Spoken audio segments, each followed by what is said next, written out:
Bonjour chers co-créateurs, co-créatrices, bonjour Thierry. Bonjour Lilou. Comment vas-tu? Fort bien, parce que je suis là. Ah, nous allons faire, je sens, une belle interview. J'ai hâte de partager ce contenu avec vous, chers co-créateurs, parce que nous avons ici Thierry Gauthier, qui a plus de 30 ans d'expérience, presque 40 même, on peut dire, hein, dans l'énergétique. Dans l'énergétique, oui, Ouais. c'est vrai. Quelle carrière? Tu étais luthier avant.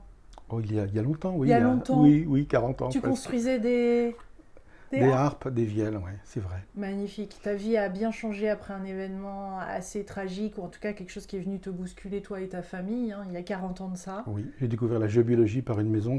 Je ne connaissais pas du tout la géobiologie. En fait, c'est l'influence de l'habitat sur la santé ou le bien-être des gens qui habitent dans cette maison. Ouais. Et donc, j'ai découvert quelque chose que j'ignorais, et ça a complètement balayé ma vie professionnelle. Ouais.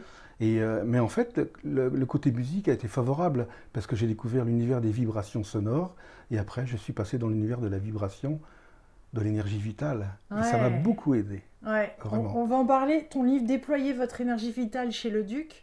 D'ailleurs, tu commences tout juste ton livre au début, démarre sur ce vécu-là justement que tu as eu et ces similitudes. J'ai beaucoup aimé le terme que tu utilises de vibrer.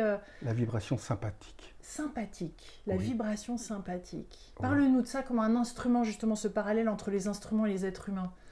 C'est le fait de vibrer à l'unisson. Si dans une pièce, il y a un piano et une guitare ou une harpe, si on joue une note sur le piano, on va dire le La par exemple, et que l'instrument à cordes qui est dans la pièce est vraiment accordé sur la même fréquence, à l'unisson, au même diapason, eh bien quand on va jouer le La sur le diapason, le La de la guitare va vibrer tout seul et émettre une note. C'est ça une vibration sympathique en musique. Et c'est pareil pour les gens. Deux personnes qui sont peut-être à des centaines de kilomètres l'une de l'autre vont penser au même moment à une chose, souvent par amour ou par amitié. Et c'est un puissant émetteur, hein, l'amour ou l'amitié. Et ils vont se téléphoner en pensant l'un à l'autre sans s'être prévenus auparavant. Et c'est le phénomène aussi de l'égrégore. Plusieurs personnes vont former l'égrégore parce qu'elles vibrent pour une cause ensemble, en commun.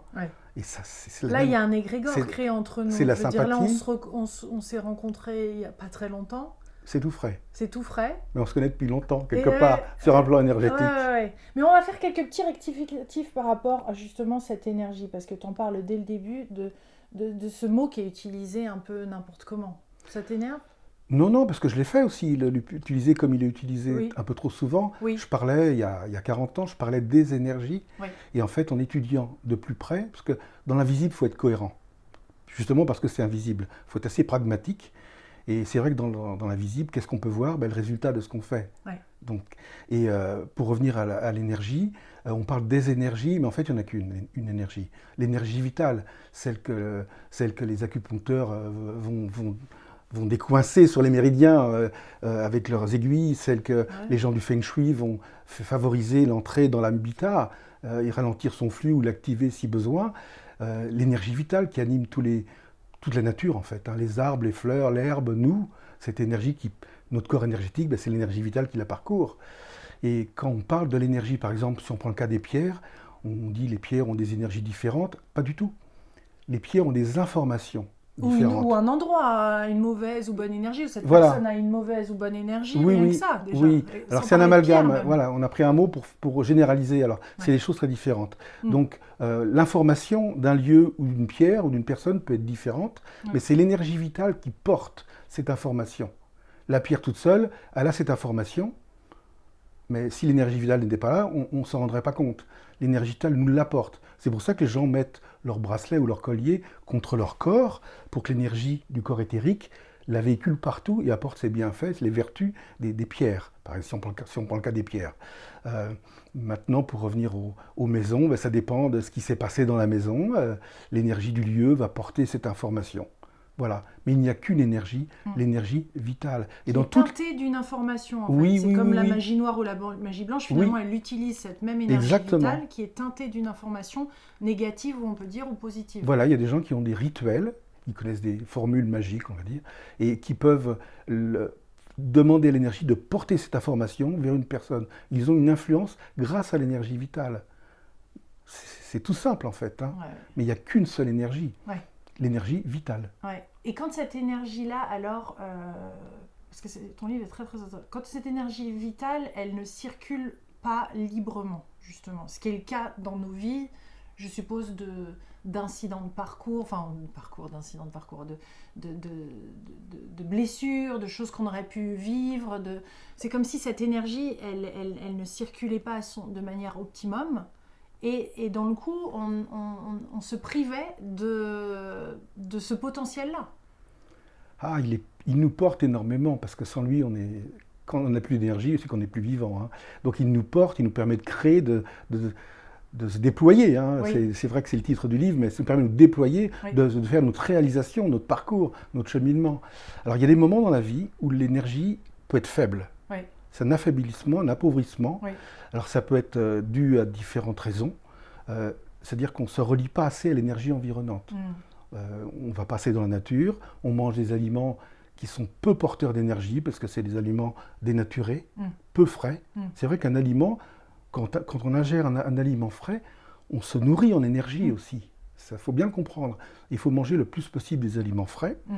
Et puis il y a aussi les chocs. On peut on apprend une triste nouvelle, et à ce moment-là, ça arrive à tout le monde, ça malheureusement, quand on apprend quelque chose de grave, on se sent vidé complètement à ce moment-là. C'est dans la seconde. Et en fait, c'est un choc énergétique, et hop, on se sent vidé de cette énergie, et c'est une perte d'énergie. D'autres, alors aussi pour... Tu parles de voleurs d'énergie aussi ? Alors après, oui, effectivement.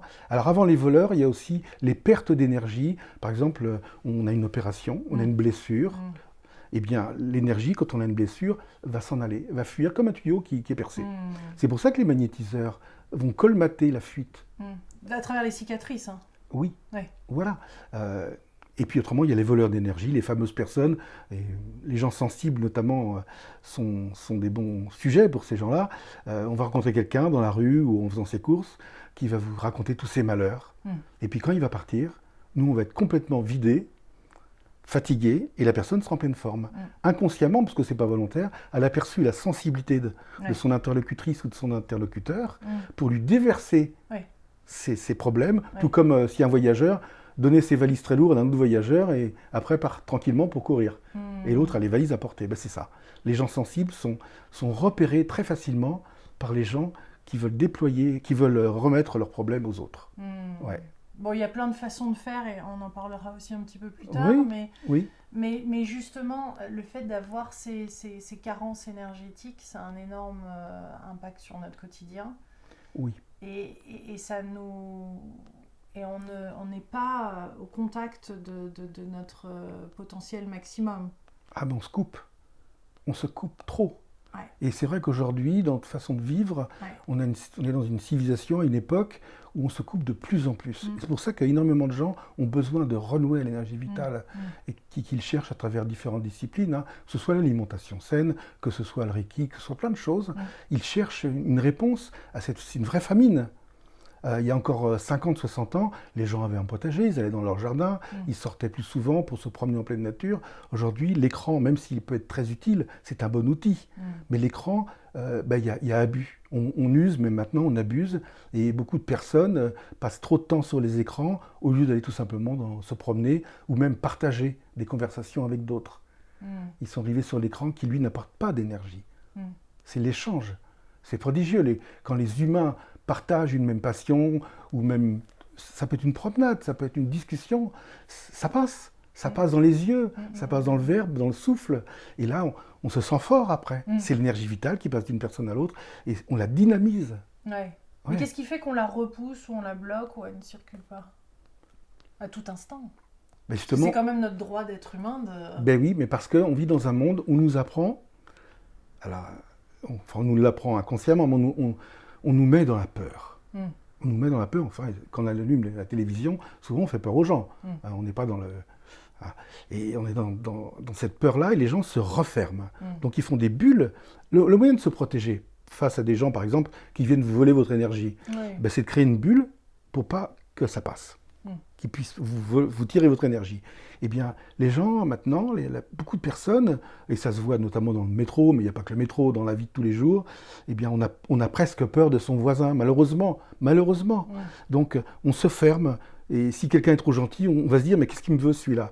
On a tendance à se fermer alors qu'il faudrait s'ouvrir vers les autres. Parce que c'est dans le partage, dans la communication. Mais la vraie communication, c'est l'on voit l'autre personne en face et qu'on la regarde dans les yeux, là, comme on se regarde. Et c'est là que ça passe. Ouais. Et là, c'est génial ce qu'on sent. Et ça gonfle. On est fort. Ben oui. Mais la bulle énergétique, comment? Parce que tu la proposes dans le livre. À un moment donné, oui. Comment la faire? Parce que c'est quand même très pratique, ça, au quotidien.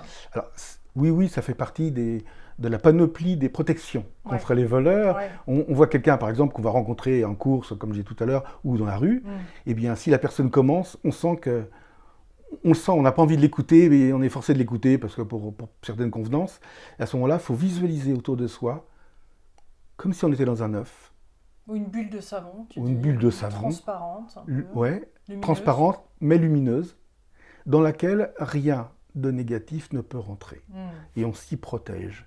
Et ce qui est très intéressant dans le monde de l'énergie, et ça vraiment, c'est une réalité, il ne faut pas en douter. Quand on imagine quelque chose dans l'invisible, cette chose existe. Quand on demande à l'énergie de venir vers soi, l'énergie, par exemple, si vous voyez un arbre et vous souhaitez que son énergie vienne en vous, pour vous habiter, pour vous aider, son énergie va venir. C'est un souhait qui peut être formulé mentalement, on n'est pas obligé de le dire oralement, mais l'énergie va venir. Mais c'est une réalité. Il ne faut surtout pas en douter. C'est véritablement la vérité. Oui, parce que des fois on a peur que c'est l'imaginaire qui joue. Non. Parce que toi qui accompagnes plein de personnes en stage ou autre, tu le vois souvent. Tu parles souvent de ce cœur d'enfant, d'être dans cette légèreté quelque part d'être. Oui, l'enfant, il a accès au monde invisible beaucoup plus facilement ses premières années que lorsqu'il est adulte. On dit souvent qu'à partir de 7 ans, cela s'amoindrit. Et c'est vrai. Donc, il faut retrouver son cœur d'enfant, ses yeux d'enfant, mais ça se passe au niveau du cœur pour nous, pour tout le monde. Et je vois par exemple, j'emmène des personnes sur des lieux sacrés, parce que les lieux sacrés, notamment en Bretagne, mais partout ailleurs sur la Terre, sont des lieux d'énergie. C'est pour ça qu'ils sont sacrés. C'est des lieux très très forts en énergie, comme des fontaines, fontaines d'énergie. Il y a tellement d'énergie que c'est très facile de la voir. Simplement, le cerveau refuse de voir l'énergie de l'arbre parce qu'on lui a dit qu'on ne peut pas voir l'invisible. Et donc, au bout de la première journée de stage dure 2 jours, au bout de la première journée, souvent la quasi-totalité du groupe, c'est des groupes de 10, voit l'énergie de l'arbre, enfin d'un arbre, ou l'énergie d'une personne, ou d'un menhir, parce que c'est une aiguille d'acupuncture énergétique, et il y a une façon de regarder, et une fois qu'on l'a aperçu, hop, ça y est, le cerveau, il a enregistré cette information, et après, ça lui sera accessible. C'est-à-dire que notre cerveau, il est conditionné. On nous a trop appris qu'on ne doit utiliser que nos 5 sens, alors qu'on a autre chose que ces 5 sens-là. Je pense qu'on il y a quelques jours, je faisais une interview sur le 7e sens. Le 7e sens. 6e sens étant l'intuition, le 7e étant justement cette force de guérison qu'on peut contacter à tout moment et de dialoguer avec elle. J'irai peut-être même pas plus loin. En fait, moi je pense qu'on a 2 sens. On a un sens physique, dans lequel on aura la vue, l'ouïe, le toucher, l'odorat, le goût, pour nous situer dans l'environnement matériel. Et on a un sens subtil qui nous permet de nous situer dans l'invisible. Et le sens subtil va regrouper la télépathie, la voyance, la radiesthésie, le magnétisme, toutes ces choses qui sont parfois critiquées ou parfois soumises à des quolibets. Ces 2 sens sont bien là. Le problème, c'est que depuis que nous sommes nés, on nous dit qu'on n'a qu'un sens physique. Et lui, notre mental, qui le détient, le cerveau est là, dit « c'est moi le chef ». C'est moi qui sais, et dès qu'on veut lui proposer un autre sens, il n'en veut pas. Il ne veut pas perdre sa place. Alors qu'il ne faut pas avoir l'un ou l'autre, il faut les deux. Il faut cohabiter. Donc on a un cerveau pour réfléchir avec nos 5 sens, et on a un cœur. Ça, c'est important. On a un cœur, on peut l'appeler l'émotion. On va appeler le sens féminin, mais je préfère le cœur, parce que tout le monde a un cœur. On a un cœur qui nous permet de nous situer dans le subtil. Et les deux doivent cohabiter. À certains moments, on a plus besoin du cerveau que du cœur, et d'autres moments, le cœur doit prendre le relais parce qu'il sera plus important que le cerveau. Mais le cerveau ou le mental a du mal à laisser sa place. Il faut le comprendre. Il a toujours été le chef. Et quand de temps en temps, le cœur intervient, la meilleure preuve, quand on rencontre quelqu'un, pour la première fois, comme toi, je te rencontre pour la première fois aujourd'hui, je te trouve sympathique. Est-ce que je te trouve sympathique parce que tu as les cheveux de telle couleur, parce que tu as un pull de telle couleur ou tu fais telle taille? Non. C'est l'invisible qui fait que je sais que tu es sympathique. C'est cet invisible-là que je perçois. C'est pas mes 5 sens qui l'ont perçu. Et c'est pareil pour tout le monde.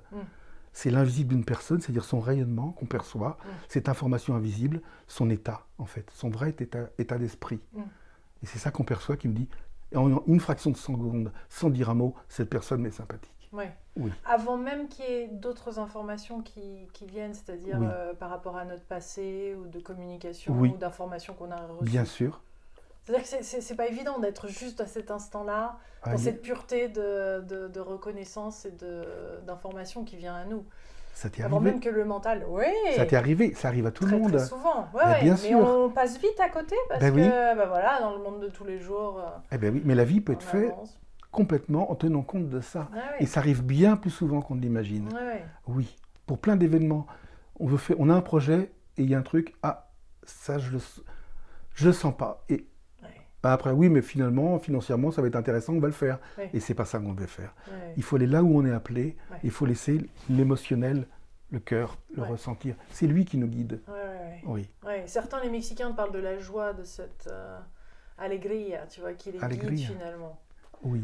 Parce que c'est vrai que c'est ça, même je vois par rapport au setup de cette interview, de faire cette interview, il y avait des choses qui me chagrinaient, en tout cas qui m'allaient pas, et l'énergie dans le coup circule pas, et on se sent pas à l'aise, et ça s'installe pas. Alors qu'il y avait des choses à faire, en effet, à mettre en place pour que ça puisse... On a repris, puis voilà. Ça se passe bien. C'est l'être intérieur qui nous dit, il faut savoir l'écouter. Et c'est pas toujours facile, parce que le mental, il nous donne d'autres indications parfois, très matérielles. Mais on y gagne tellement en temps après, plus tard. C'est-à-dire qu'on a l'impression des fois que c'est dans notre façon productive de fonctionner dans la vie, que c'est une perte de temps, mais non. C'est que sur le moyen terme et le long terme, et même le court terme, on y gagne. On y gagne, et puis on y gagne en bonheur. Ça, énorme. Parle-moi des arbres et de cette façon qu'on a de pouvoir se recharger facilement à l'arbre, de reconnaître un arbre, de reconnaître les arbres guérisseurs. Parle-nous de tout cet univers-là qui est accessible à tous, à tout instant et même à distance, tu nous dis. Oui, à distance on peut. Alors déjà, l'idéal c'est sur place, c'est clair. Hein. C'est en allant... Alors l'idéal c'est d'aller voir un arbre plutôt isolé, plutôt qu'une forêt. Une forêt c'est bien, mais un arbre isolé dans un champ, c'est bien. Parce que quand ils sont plusieurs, il y a ce qu'on appelle un aura de groupe. Et là, une aura de groupe, c'est différent. Oui. Quand on regarde l'aura de l'arbre, c'est pas pareil. Donc l'idéal, c'est un arbre isolé. Et donc, il faut rentrer en communication avec lui. C'est-à-dire qu'il faut le regarder en tant qu'être vivant. Un arbre n'est pas forcément un objet, un élément décoratif d'un paysage. C'est un être vivant. Et le fait de le considérer comme ça, d'aller le voir en disant « Tiens, je vais rentrer en communication avec lui », ça lui apporte énormément. Oui, il y en a un là. Ça lui apporte énormément. Parce que les humains, aujourd'hui, dans la plupart des cas, passent à côté sans faire attention. Ça fait partie du paysage. Juste ça. Et ça fera du bois de chauffage, ça fera des planches, ça fera joli. Mais on oublie qu'ils sont vivants. Et... aller les voir en disant, voilà, je veux rentrer en relation avec un arbre, déjà là on lui a apporté énormément parce qu'il y a une considération. C'est phénoménal. Donc il faut approcher de lui doucement et lui parler mentalement, puis dire, voilà, je vais venir te voir. Alors je ne viens pas te voir pour te voler ton énergie. Ce n'est pas des pompes à énergie comme on fait le plein d'essence. Ce n'est pas des pleins d'énergie. Je viens rentrer en fusion avec toi. Et la fusion, on l'observe vraiment. Hein. C'est-à-dire qu'il faut aller doucement, aller vers lui toucher son tronc. Voir l'effleurer. Oui, l'effleurer de la main, le caresser. On fait le tour comme ça. Et à un moment donné, vous allez vous mettre contre son tronc. Soit comme ça, à bras-le-corps, ou ça peut être par le dos. Mais c'est vrai qu'à bras-le-corps, c'est bien. Et puis se laisser vivre avec lui. Alors, c'est difficile de trouver les mots. Mais on le sent, c'est une énergie. Mais c'est phénoménal. Il y a un moment où ça s'enclenche. Oui, c'est phénoménal. L'énergie vitale, il est parfait, lui. Il n'est pas comme nous. Il est parfait au niveau de la circulation d'énergie parce qu'il est entre terre et ciel. Il a ses racines qui sont autant déployées que ses branches vers la terre, que ses branches sont déployées vers le ciel. C'est vraiment une jonction. Il rayonne parfaitement. Et quand on fusionne avec lui, notre tronc devient le tronc de l'arbre. Les deux mots d'ailleurs sont les mêmes. Hein. On devient arbre et à ce moment-là, pour ceux qui voudraient l'observer avec des baguettes, on se rend compte que l'aura de la personne est aussi grande que l'aura de l'arbre. Il y a une fusion énergétique merveilleuse qui se produit. Et là, ce qui est très intéressant, c'est pour ça que le mental doit être déconnecté, c'est que l'énergie qui monte et qui descend le fait en même temps. On ne peut pas concevoir mentalement que quelque chose monte et descend à la fois. Un ascenseur ne peut pas monter et descendre. Eh bien, l'énergie le fait. Elle monte et elle descend à la fois. Et quand vraiment on le reçoit, moi je tiens 2 minutes contre un arbre. Je ne peux pas tenir plus tellement c'est puissant. Et après on repart et on lui dit bien sûr merci, au revoir, à bientôt. Et si vous y retournez le voir, cet arbre, eh bien il vous reconnaîtra dès que vous descendrez de voiture. Je dis vous parce que je m'adresse à tout le monde, à toutes les personnes qui nous regardent. Et ça, c'est merveilleux. Si un jour vous vous faites mal, ça m'est arrivé une fois, j'étais dans ma cuisine, je me suis heurté la tête je bricolais contre la hotte qui est très pointue. J'avais très très mal et je n'avais pas d'arnica près de moi. J'ai couru dans mon jardin et j'étais voir un arbre. Alors, je vous dirai après quel arbre j'ai choisi, mais que je n'ai pas choisi en fait. C'est lui qui m'a appelé. Quel arbre j'étais voir, j'ai mis ma tête et j'ai visualisé son énergie qui parcourait mon corps. J'étais contre lui en appliquant là où j'avais mal. Et aussitôt, ou presque, ça s'est arrêté. Et après, j'ai pas eu de bosse, j'ai rien eu. Ça m'a calmé tout de suite. C'est merveilleux, c'est vraiment merveilleux. Il y a des arbres guérisseurs plus que d'autres. Alors, quand on va voir un arbre pour réguler l'énergie, ou on va voir l'arbre, on ne le choisit pas, on se choisit, il faut bien comprendre ça. Il ne faut pas se dire, je vais prendre l'arbre le plus grand, le plus beau, le plus fort, le plus vieux. Ça, c'est une vision intellectuelle. Il faut aller voir l'arbre qui a besoin de nous et que nous, on a besoin de lui. Avec qui on va échanger. Donc, comment est-ce qu'on le reconnaît? C'est très facile. Quand on arrive dans un lieu qui a plusieurs arbres, on regarde le paysage et tout d'un coup, il y en a un qui nous accroche. Alors, ça dure une fraction de seconde, mais il y a un arbre qui nous attire plus qu'un autre. Il ne faut pas continuer à chercher, c'est lui. On l'a pris comme ça, hop, c'est fugace, mais c'est lui. Même s'il est peut-être malade, peu importe, c'est avec lui que ça va se passer. Parce que croyez bien que quand il nous apporte beaucoup, nous on lui apporte la considération, mais on peut lui apporter aussi des soins sans le vouloir. Par la considération, il en a besoin. C'est formidable, vraiment formidable. Tout comme quand tu disais que dans ton livre, à un moment, pour les fleurs, les couper quand elles sont à l'apogée de leur beauté, qu'on les coupe, on en fait un vase, on l'a dans notre intérieur de maison, c'est aussi une continuité de sa mission presque de vie pour la fleur. Oui. C'est pas quelque chose de réprochable, parce que souvent on l'entend par les écologistes ou des personnes qui sont vraiment... tu vois que c'est pas bien de couper les fleurs. Ça fait partie de leur vie. Ça fait partie de leur vie. Ça fait partie de leur vie. Elles s'épanouissent dans le jardin, on est content de les voir. Ça, c'est vrai. On les regarde. Et puis, à un moment donné, on a le droit de les couper pour les mettre dans un vase avec de l'eau. Elles vont durer peut-être plus longtemps. On dit qu'une fleur ne devrait jamais vieillir seule au fond du jardin. Et c'est vrai. Et croyez-moi que si, par exemple, je coupe des branches d'un lilas en fleurs et que je les mets dans un vase, eh bien, tout le monde dit « Oh, ça sent bon, elles sont belles, ça sent très bon. » Mais le lilas, par effet de sympathie, exactement comme la musique, reçoit cette vibration. C'est une vibration, le compliment est une vibration. Il reçoit cette vibration, il fournira d'autant plus de belles fleurs. Même s'il est coupé de ses racines. Comment ça, coupé de ses racines? Même si là, à cet instant, la fleur.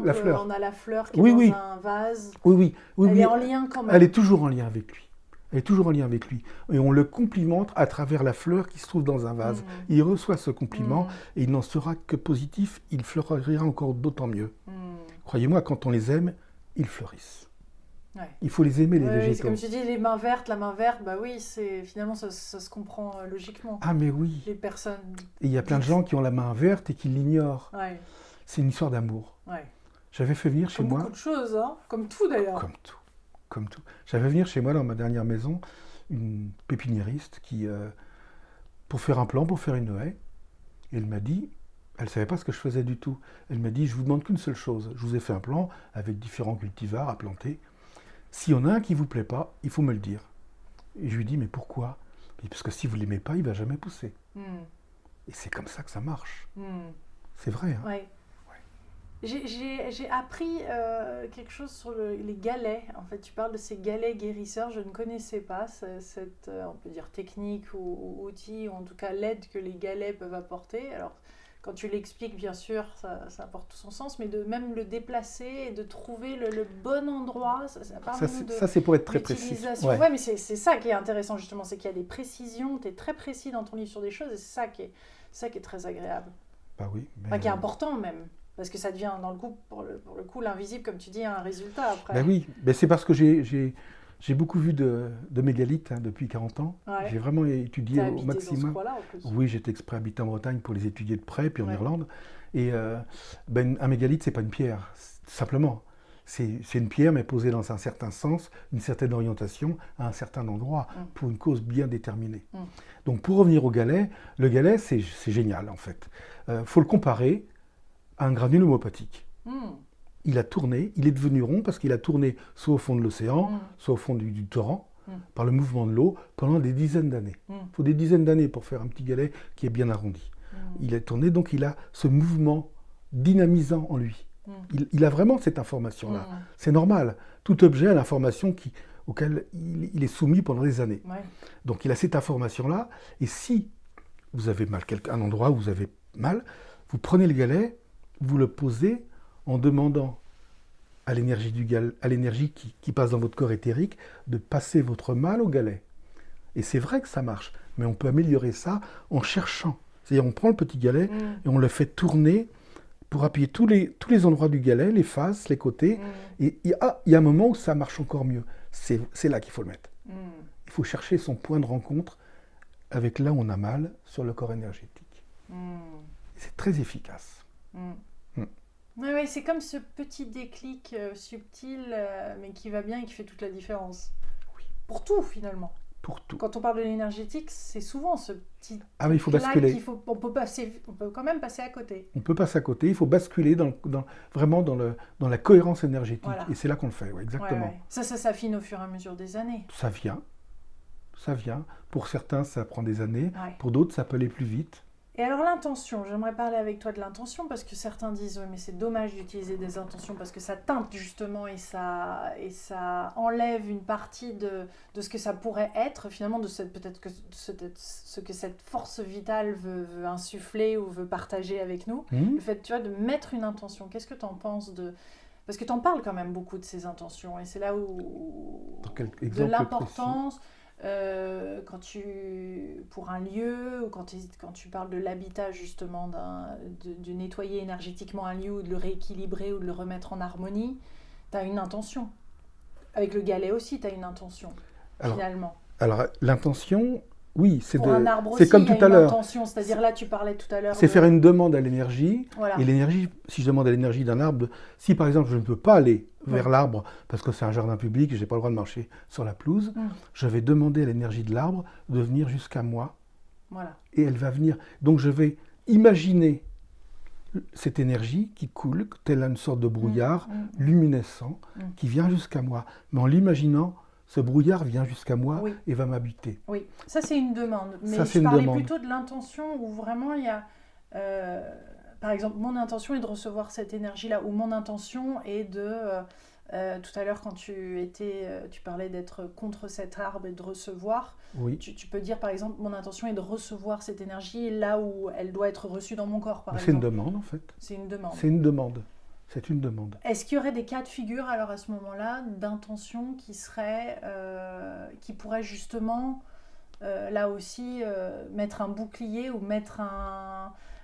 tu vois, que l'énergie ne circule pas librement. Parce qu'on a tendance, en tant qu'être humain, à poser des intentions, c'est-à-dire à un peu imposer notre vouloir, tu vois, sur quelque chose. Et non. Par exemple, mon intention est de trouver le partenaire de ma vie. Tu vois, des personnes qui sont célibataires vont vouloir... Tu vois, là, tu poses une intention. Ah oui, une intention, je comprends mieux dans ce sens-là. Mais tu l'utilises beaucoup, l'intention. C'est un but. Voilà, ça serait plus un but. Le but. Alors, dans le but, oui.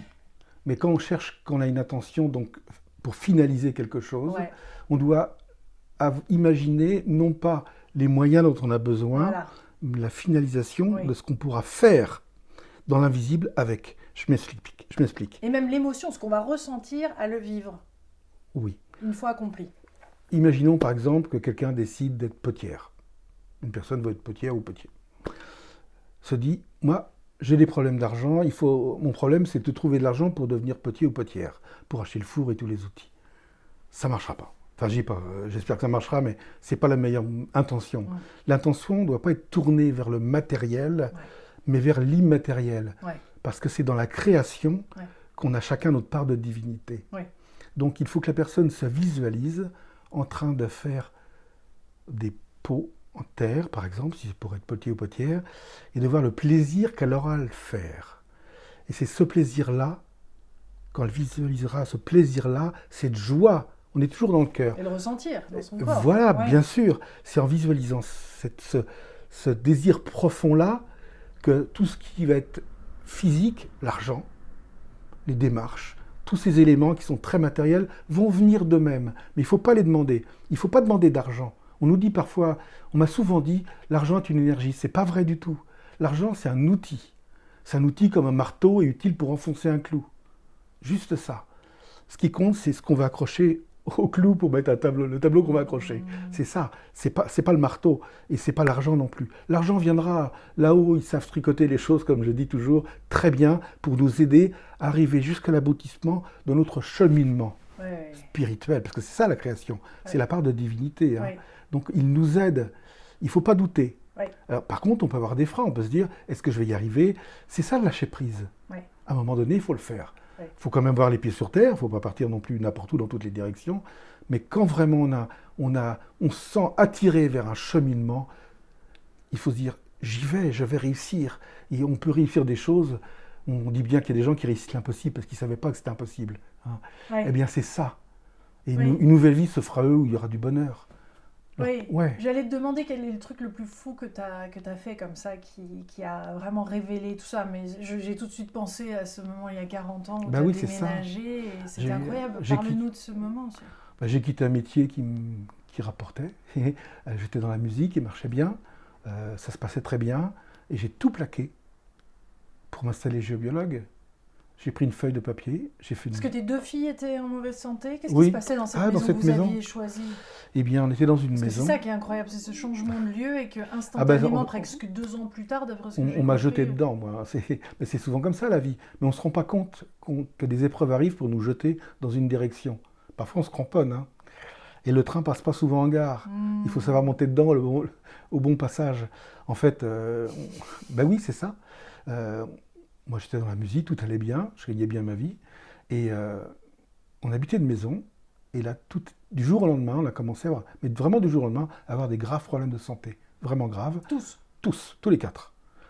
Et donc, au départ, et moi, à cette époque, j'étais normal. Je fumais, je buvais du Coca-Cola, j'avais ma télé au pied du lit, j'avais des frites surgelées. J'étais comme tout le monde. Et j'ai découvert... on a vu un médecin généraliste, après on a vu un homéopathe, je ne connaissais pas l'homéopathie. On a découvert les médecines douces, j'ai découvert l'alimentation saine, les cassettes de la doctoresse Kousmine, enfin plein de choses. Et puis j'ai modifié mon alimentation, j'ai découvert la géobiologie que j'ignorais totalement. Parce qu'un médecin, après avoir vu des médecins allopathes, des médecins homéopathes, des magnétiseurs, des guérisseurs, un médecin m'a dit, c'est peut-être votre maison qui vous rend malade. Moi j'ai pris pour un charlatan. Je me dis, mais qu'est-ce qu'il me raconte? J'ai fait des études supérieures, on ne m'a jamais appris ça, moi qui sais, je pensais tout connaître. J'étais un jeune, voilà. Mais je suis curieux, donc on a fait venir un géobiologue. Et bon, c'était un peu rapide, ça durait une demi-heure, alors qu'il faudrait des heures et des heures. Eh bien, il nous a dit, votre maison est peut-être difficile, c'est peut-être elle qui vous rend malade. Bah bon.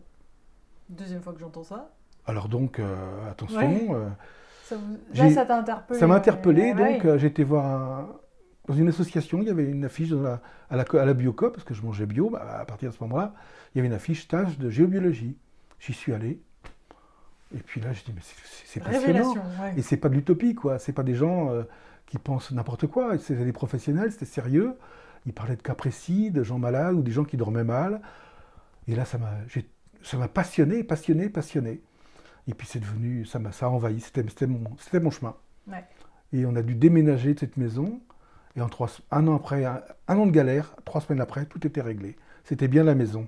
Et après, je me suis dit, bon, ben, faut que j'y aille, quoi. Parce qu'il y avait des tunnels souterrains. C'était des courants d'eau. Il y avait des veines d'eau souterraines. Et puis une pollution électromagnétique artificielle, donc une ligne électrique accrochée à la façade et un transformateur de quartier près de la maison. Mais qu'est-ce qui était le plus néfaste? Parce qu'on entend parler de ces lignes telluriques, on entend parler de ces failles énergétiques, on entend parler de ces tunnels d'eau, en tout cas de ces, comment on appelle ça? Les veines d'eau souterraines. Les veines d'eau souterraines, etc. Et pourquoi c'est néfaste? Parce que c'est des rayonnements. La veine d'eau souterraine coule dans la roche, et en frottant sur la roche, elle va créer des courants qu'on peut mesurer en surface avec des instruments de laboratoire. Ce n'est pas accessible au commun des mortels, ça coûte trop cher, mais le sourcier, lui, va la détecter avec ses baguettes. Les baguettes vont s'ouvrir et se fermer. Oui, selon la convention. Et ça va aussi créer une anomalie du champ magnétique terrestre. On ne le verra pas avec la boussole, mais on peut le voir avec des instruments de laboratoire. Il y a un physicien, le professeur Rocard, le père de l'ancien ministre, qui a écrit des livres là-dessus pour prouver que le sourcier réagissait à une anomalie du champ magnétique terrestre. Si un arbre est planté sur une veine d'eau souterraine, par exemple, eh bien, l'arbre va être malade, puisqu'il ne peut pas se déplacer. Ses racines sont au mauvais endroit. Le cas le plus spectaculaire, mais il y en a plein, hein, c'est le pommier qui opère ce qu'on appelle un phénomène de galvanotactisme. C'est un nom très, très amusant. Galvanotactisme, c'est-à-dire qu'il va s'écarter, il va pousser de travers pour porter ses fruits en zone saine.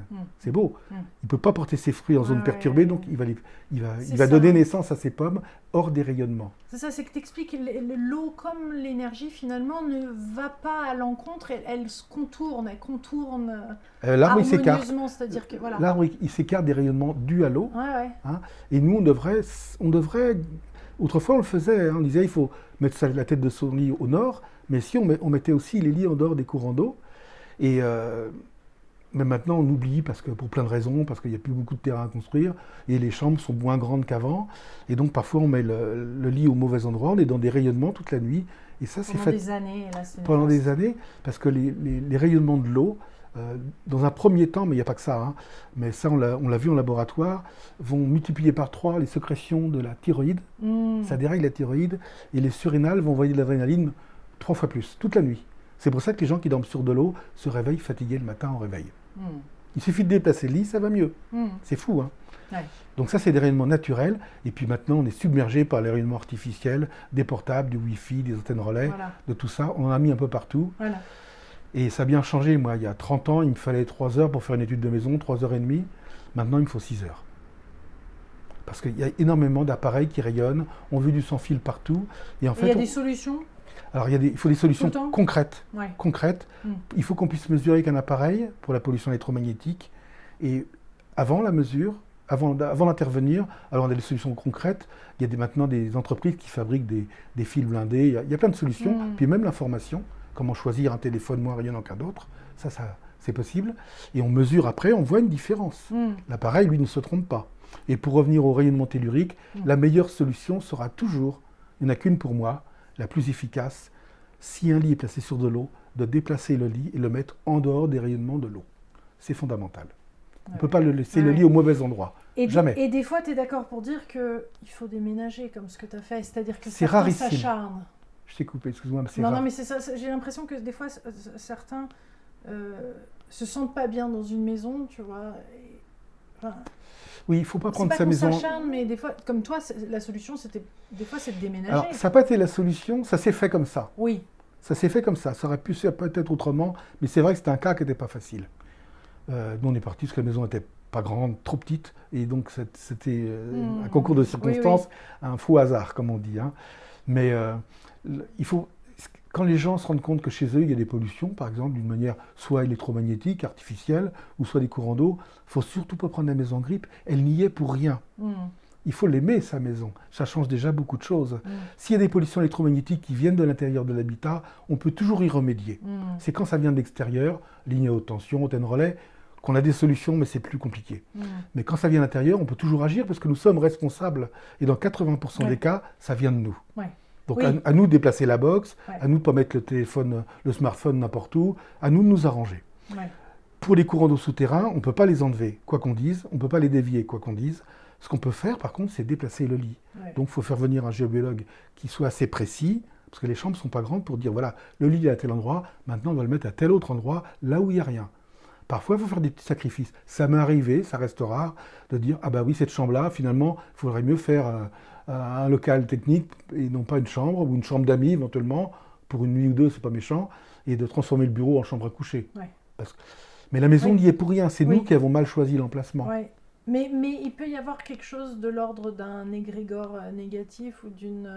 je veux dire, comment on peut nettoyer justement des lieux qui ont la force vitale a été teintée d'une force négative, tu vois. Parce qu'il y a des lieux où on ressent ça. Moi, je ressens ça. Ça me donne la chair de poule, je me sens pas bien, je me sens pas à mon aise. Alors, il y a des lieux où on va, on s'en sent pas bien. Alors, il y a plusieurs causes. Ça peut être soit des champs électromagnétiques, et on ne le sait pas, et on pense que c'est une mémoire des murs.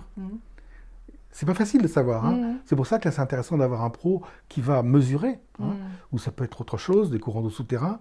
Mais quand on est sûr, vraiment sûr, que c'est lié à l'histoire du lieu, là, il faut faire venir un spécialiste de ça. On ne peut pas être géologue et tout faire.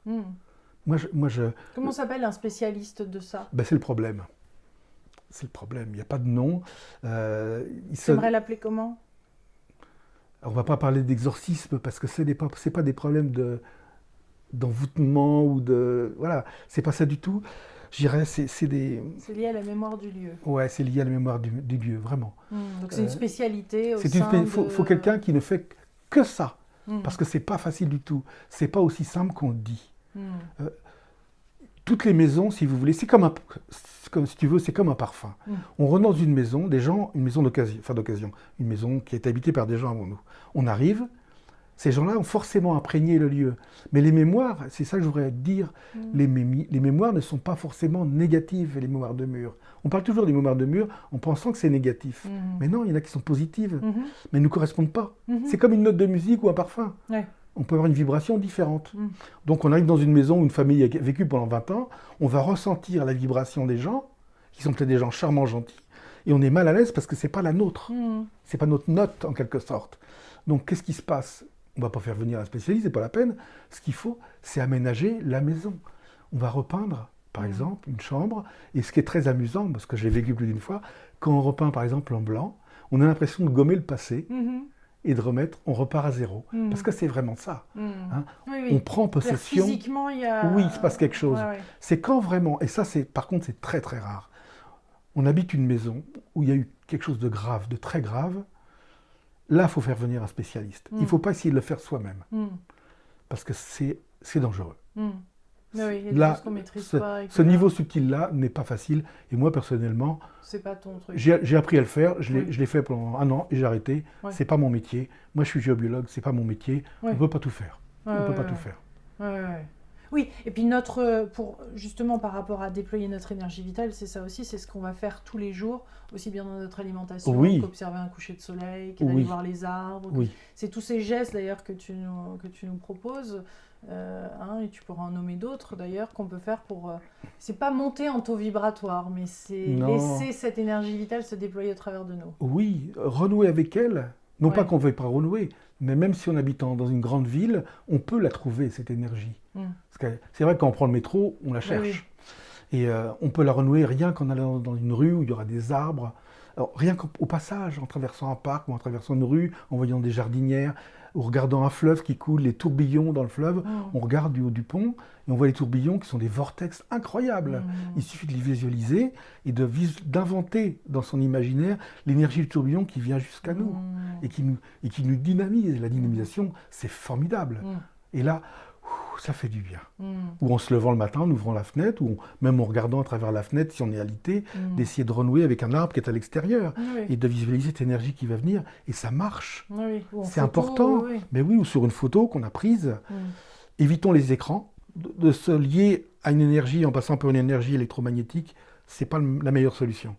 Il faut mieux Ah oui, très important. Il faut mieux passer sur du papier, en photo, que par un écran d'ordinateur ou d'un smartphone. Toujours. Parce que là, il y a une énergie électromagnétique. On sait bien que les gens qui déréglaient les montres, par exemple, les montres à aiguilles, dérèglent énormément tout ce qui est électromagnétique. Il y a des gens qui plantent les ordinateurs, qui plantent les montres à quartz. Mais il faut bien dire que nous aussi, on perturbe eux, ils nous perturbent par leur pollution, mais nous, on les perturbe. Et donc, se connecter à l'énergie d'un arbre en passant par eux, ce n'est pas la bonne solution. La bonne solution, c'est un support papier. Comme ça, notre corps énergétique fusionne directement avec celui de l'arbre. Qu'est-ce qui pour toi, parce que j'ai 10 000 questions et je pense qu'on en refera d'autres, des interviews, mais notamment sur ton autre livre sur les lieux sacrés. Avec plaisir. Le titre, c'est L'énergie des lieux sacrés. L'énergie des lieux sacrés, tout simplement aux éditions Très Daniel. Non, édition Ouest France. Ouest France, celle-ci. Oui. Et ton autre livre sur l'eau qui était chez Très Daniel. Chez Très Daniel, oui. C'est ça. Comment quand est-ce qu'on sait qu'on a été trop loin dans une pratique ou qu'on a mis trop d'énergie dedans, tu vois? Enfin, je veux dire, comment... Est-ce que des fois, tu t'es trouvé à aller trop loin là-dedans et de te trouver un peu dans l'extrémisme? Tu vois, à quel moment tout justement cette conversation et ces pratiques vont trop loin? C'est souvent au début. Ça m'est arrivé à mes débuts. Mais c'est normal, on a soif d'apprendre, on a soif de découvrir. Oui. Même si on nous dit des choses, si on nous dit que là on va ressentir des choses mais qu'il ne faut pas aller plus loin, on a envie de le faire, on joue à l'apprenti sorcier, c'est dans la nature humaine. On a besoin de faire son propre cheminement et on a besoin de prendre des baffes pour comprendre que ça fait mal. L'exemple qui me vient à l'esprit tout de suite, parce que je l'ai vraiment fait, en une semaine j'ai fait les 3 plus grands lieux énergétiques d'Irlande, Grande-Bretagne et France. Newgrange, au nord de Dublin, qui est un cairn merveilleux. Pas Stonehenge, parce qu'il a été abîmé en Angleterre, mais un autre lieu dans les Cornouailles anglaises, et puis Carnac. Et je suis allé sur ces lieux pour me connecter à l'énergie, les 3 lieux en une semaine. Ce qui était ridicule, mais j'ai fait mon grand gourmand. Et comment tu as vu que c'était trop? La semaine d'après, j'étais plus bon à rien, j'étais cassé. C'est comme si j'avais été voir 30 magnétiseurs et 40 homéopathes et 50 acupuncteurs dans la même semaine. J'étais complètement anéanti. C'était le trop-plein. Ouais. C'est comme quelqu'un... Comment t'as fait pour rééquilibrer après ça? C'est revenu doucement. Non, tout doucement. C'est revenu doucement et puis surtout, j'ai compris qu'il faut leçon. user mais pas abuser. Quelqu'un qui a soif, qui a un verre d'eau, s'il va sous les chutes du Niagara, il va être écrasé par l'eau. C'est un peu ça. Ouais, c'est un peu ça. Mais pas évident, en effet, quand tu apprends certaines techniques et tu sens que, par exemple, tu es en stage et que tu as envie de donner le meilleur, et là, tu le vis pleinement, et après, comme là, tu peux, pas forcément dans tes stages, mais je pense notamment à un stage de méditation que j'avais pu faire sur des respirations, et là, d'un seul coup, tout ton corps qui a du mal, la carcasse qui a du mal à tenir ce niveau énergétique, tu vois. Tu vois ce que je veux dire? Comment ajuster ça? C'est pas simple, même avec des années de il faut du cheminement, faut pas trop décoller. Il faut décoller, mais il faut savoir revenir. Donc, il y a des choses qu'il faut faire. À la fin d'un stage comme celui que tu as fait, il faut toujours manger, boire quelque chose de chaud. Il faut revenir sur Terre. Autrement, on reste perché. Puis le corps, on a l'impression il faut qu'il s'ajuste lui aussi à tout ça. C'est que là, on parle de montée vibratoire. Je ne sais pas ce que tu en penses, mais le corps, on sent qu'il y a des symptômes, des choses qui se passent dans notre corps. Il ne faut pas jouer à l'apprenti sorcier. Le problème, c'est qu'on ne connaît pas les limites. Donc, il faut être prudent. Je dirais la meilleure chose, c'est d'écouter son être intérieur. Quand on a le sentiment que là, qu'est-ce que je suis en train de faire? Là, il faut arrêter. Hop, tout de suite. Lui, c'est l'être intérieur. Ça va trop loin. Même si la personne qui nous montre quelque chose est très sympathique. C'est ça. Si à un moment donné, ça va trop loin pour soi, parce qu'on est tous différents. On a tous des terrains différents. Les homméopathes le savent bien. Il n'y a pas de règle universelle. C'est pour ça que je prends dans mes stages, je prends des petits groupes. J'accompagne chacun. Ça, c'est fondamental. Et le but, c'est pas d'aller le plus loin possible, c'est d'aller à la bonne vitesse. À la bonne vitesse. Et là, finalement, on va loin, mais pas de la même. C'est pas le même éloignement. On va profond. Et c'est bien. C'est bien. Oui. Non, mais c'est savoureux tout ça. Même s'il y a des détours, comme tu dis, on apprend tellement de ces détours. C'est la vie. C'est fantastique. C'est la vie. Un dernier petit mot quand même sur ce. si, je suis obligée de. Vous voyez ce petit sapin que tu viens de faire? Il y a 2 jours. Il y a 2 jours. Pour toi. Comment il est mignon. Qu'est-ce qu'il représente pour toi, ce sapin? C'était le fait de venir te voir. Noël approche. Je voulais que tu fêtes Noël et que je sois un peu là aussi, peut-être, je ne sais pas. Mais c'était pour le partage. Tu as fait à manger. Et moi, je t'ai fait un bout de bois, parce que je n'ai pas de fleurs. Un bout de bois. Et tu avais envie d'offrir quelque chose. C'est un partage. La vie est un partage. Autrement, on ne peut pas avancer. C'est pour ça qu'il ne faut pas se refermer sur soi. Jamais. Il faut s'ouvrir aux autres. Et là, on partage. Alors, c'est vrai qu'on peut avoir des objets pour partager, de la nourriture, mais en fait, ce n'est pas l'objet en tant que tel, comme ta tarte aux tomates tout à l'heure. C'est l'intention qu'on met dedans. Là, l'intention, j'y reviens. Un plat cuisiné avec amour, il a plus de goût que le même plat qui est fait machinalement. Et là, il y a de l'intention. C'était ton sapin que j'ai fait. C'était pas un autre, c'était celui-là. Je l'ai fait pour toi. Voilà. Et on doit tout faire comme ça. Et ça se voit.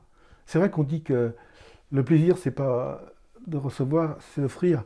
Mais ça va au-delà de ça. Le plaisir, Goethe disait, la matière n'est rien, c'est le geste qui l'a faite qui compte.